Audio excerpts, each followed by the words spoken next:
In this episode, we're going to focus on a part of OT security that can feel invisible until it breaks: stakeholder management, which is really the art of building trust, communicating clearly, and getting change accepted without turning every improvement into a conflict. For brand new learners, it's easy to assume security succeeds mainly through technical correctness, like choosing the right controls or spotting the right threats. In real operational technology, OT, environments, success also depends on people agreeing that the changes are necessary, safe, and worth the effort, because many controls require behavior change, scheduling change, or new routines that touch the production floor. When stakeholders don't trust the plan or don't understand why it matters, they resist, delay, or quietly work around it. And those workarounds often create the very risk the program was trying to reduce. The goal here is to understand who the key stakeholders are, why trust is fragile in OT settings, and how communication choices can either increase change acceptance or accidentally trigger pushback. By the end, you should be able to describe how stakeholder management protects operations by making security improvements predictable, respectful, and sustainable. Before we continue, a quick note. This audio course is a companion to our course companion books. The first book is about the exam and provides detailed information on how to pass it best.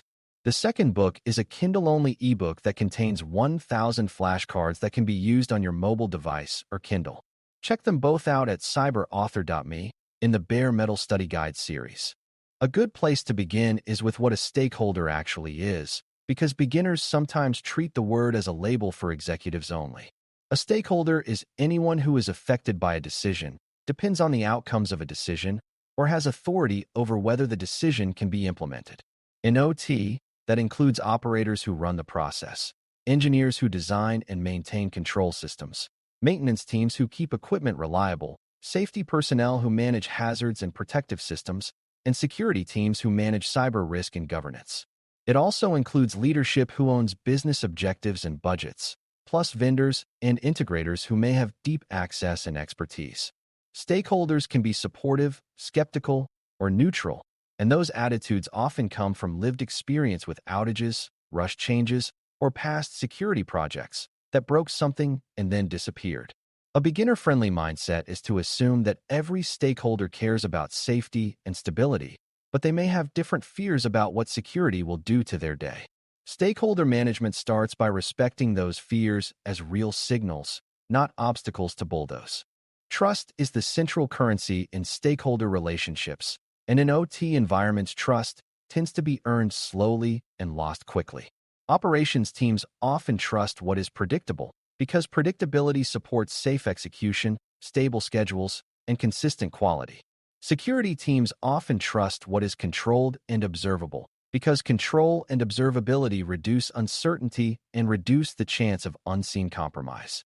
These are not opposing values, but they can clash when security introduces changes that feel unpredictable to operations, or when operations refuses changes that feel necessary to security. Trust is damaged when a change causes downtime without clear explanation, when security requests feel disconnected from production reality, or when exceptions are granted informally and inconsistently.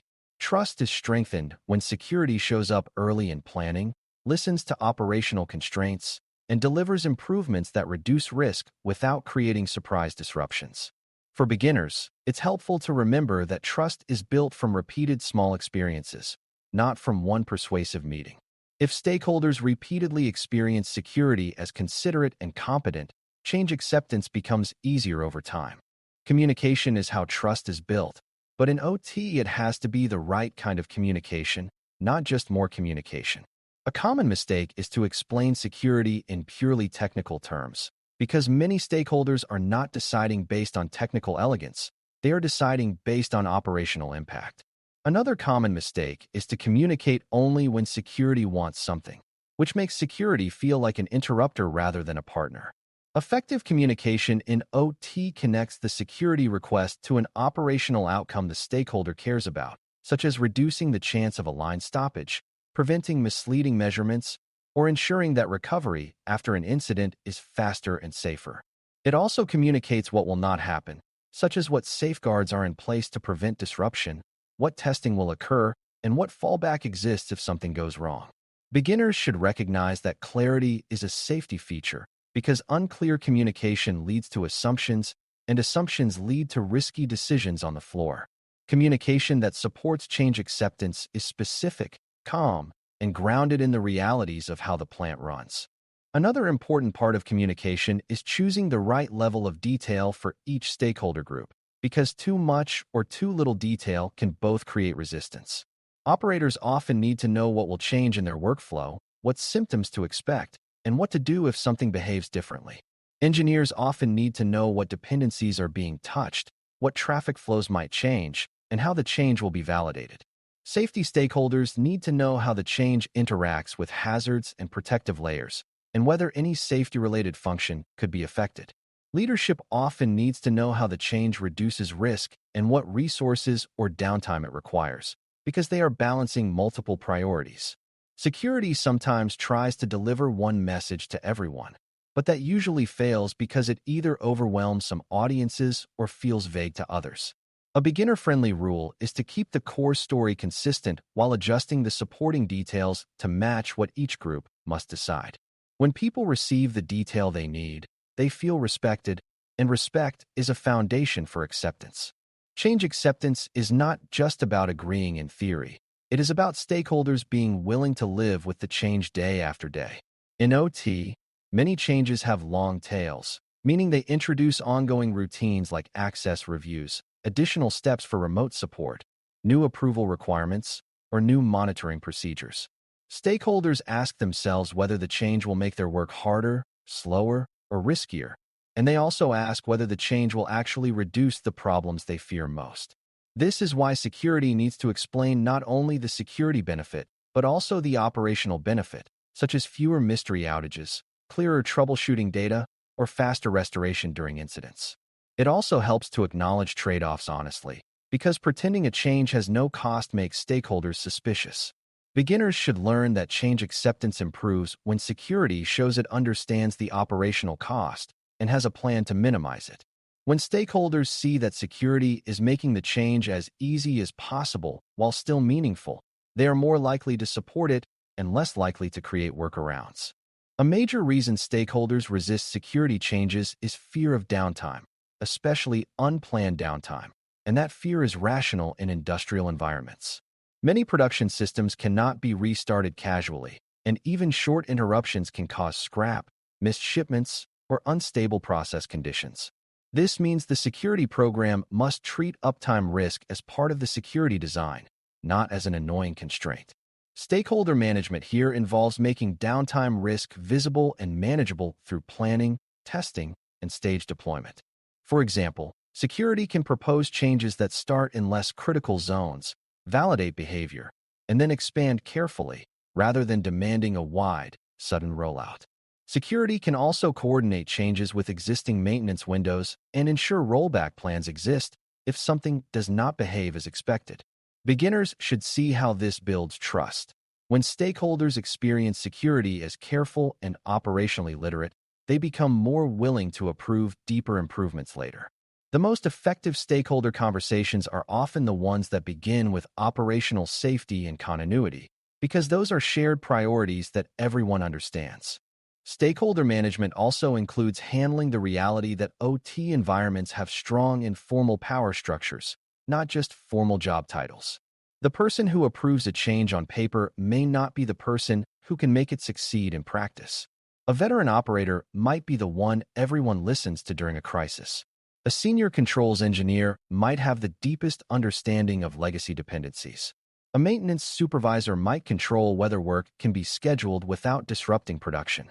If security ignores these informal influencers, change acceptance may fail even if formal approvals are obtained. The goal is not to play politics, but to respect how work actually gets done and to involve the right people early enough that they feel ownership rather than surprise.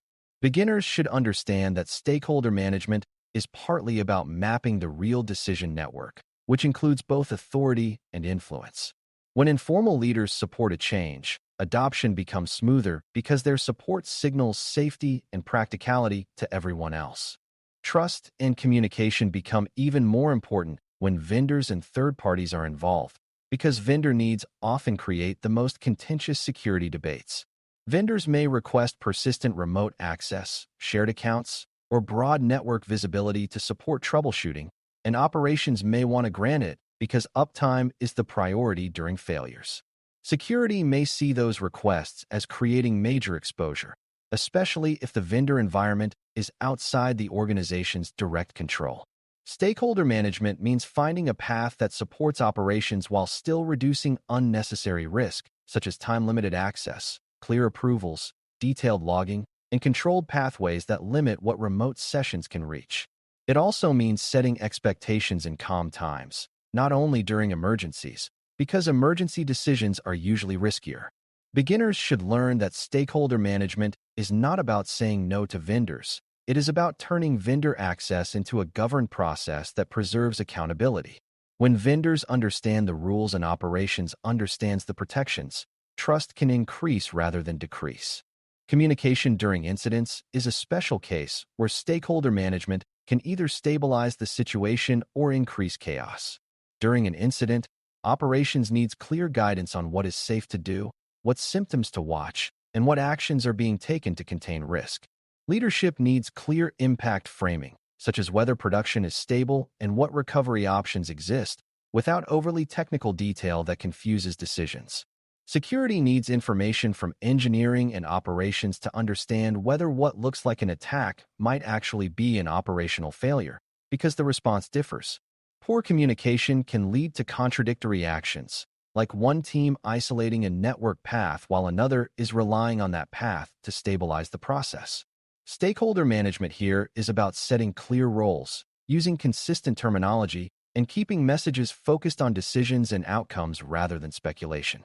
Beginners should see that communication discipline during incidents is part of resilience because it prevents fear from driving unsafe actions. Trust built before an incident pays off here because teams cooperate faster when they already believe the program respects operations. Another aspect of stakeholder management is managing expectations about what security can and cannot do, because unrealistic expectations create disappointment and resistance. If leadership believes security tools will detect every threat instantly, they may be angry when uncertainty remains during a real event. If operations believes security changes will never affect workflows, they may be angry when a control adds steps to remote support. Honest expectation setting explains that security reduces risk but cannot eliminate it, and it explains that some friction is the cost of reducing exposure, but the friction will be designed to be as small and predictable as possible. This is also where evidence and benchmarking help, because stakeholders trust progress more when they can see tangible results over time, such as fewer uncontrolled access paths, clearer incident response routines, or improved recovery readiness. Beginners should learn that expectations are part of trust, because trust is not only believing people mean well, it is believing their promises match reality. When security communicates with humility and clarity, stakeholders are more likely to accept the inevitable uncertainties without turning against the program. Change acceptance also depends on feedback loops, which means security must listen after changes are implemented and adjust when legitimate operational issues arise. In many environments, security makes a change, declares success, and moves on, while the people who live with the change quietly struggle, creating workarounds that reintroduce risk. A healthier approach treats implementation as the start of learning. If a control causes repeated friction, security should ask whether the friction is necessary, whether a process can be simplified, or whether additional training or tooling can remove pain without reducing protection. This does not mean every complaint should override security, but it does mean stakeholder concerns should be handled respectfully and systematically. Beginners should understand that listening is not weakness, it is risk management, because ignored frustration turns into bypass behavior. When stakeholders feel heard, they are more willing to report problems and less likely to solve them in risky ways. Over time, this creates a culture where security and operations co-own improvements instead of treating them as imposed burdens. Finally, stakeholder management is about building a shared story of why the program exists and how success is measured, because shared stories align daily choices. In OT, success should be framed around safe operations, reliable uptime, and predictable recovery, with cybersecurity controls positioned as protective supports for those outcomes. When that story is consistent, it becomes easier to justify investments, schedule maintenance work, and resist risky shortcuts, because the decision is anchored in shared priorities. Stakeholders also need to see that the program is fair, meaning rules apply consistently, exceptions are governed, and decisions are made transparently rather than through favoritism. Fairness strengthens trust because people are more willing to accept constraints when they believe the constraints are applied evenly and for a clear purpose. Beginners should see that stakeholder management is not separate from security. It is how security becomes a stable operational practice. If you can build trust through respectful communication, tailor messages to stakeholder needs, involve real influencers early, manage vendor access with accountability, and maintain feedback loops that reduce friction without losing control, you will be able to guide OT security change in a way that people accept and sustain. Thanks for listening. For more audio courses, daily newsletters, and more, please visit baremetalcyber.com.